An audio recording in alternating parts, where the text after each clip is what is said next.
The first debate. All eyes on the two candidates trying to win your vote in November.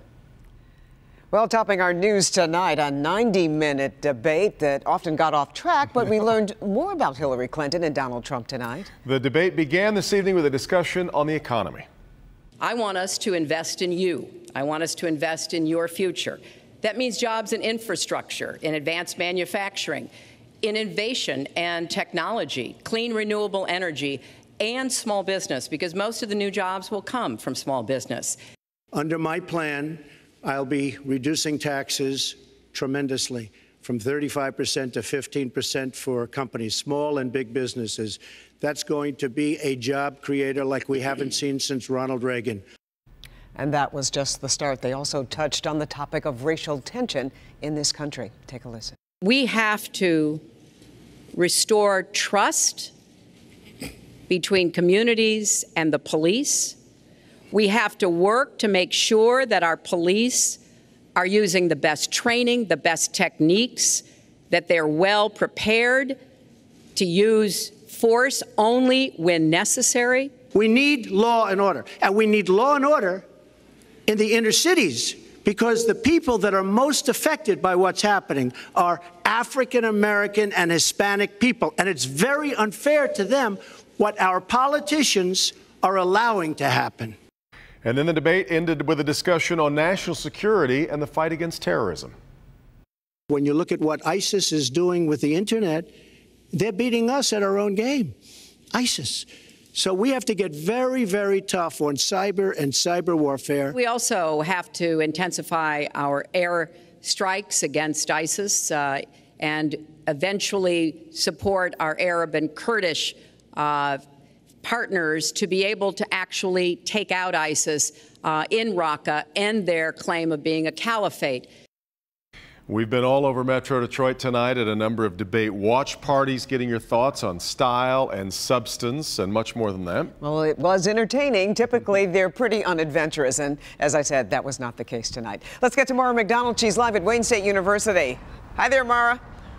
Hi, Carmen, and you're absolutely right. Usually these things are very state affairs, and quite frankly, they're not very well attended. Not so tonight. Wherever we went, we had packed houses, and people were into it.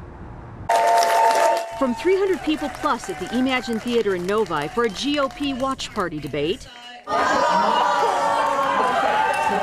to the campus of Wayne State, where the debate department held a gathering of about 100 heavily favoring Clinton, people were interested to see what has been billed as a gladiator match. Now, you can decide for yourself who won, but here's the takeaway of what people found impactful and what was on their minds as they've been watching this. I was very nervous. When you have a woman candidate in any level of government, she is picked apart for her behavior, her dress, her appearance, her makeup, her hair, anything like that. And they're all sexist notions. I'm actually really surprised by how calm Hillary Clinton has been.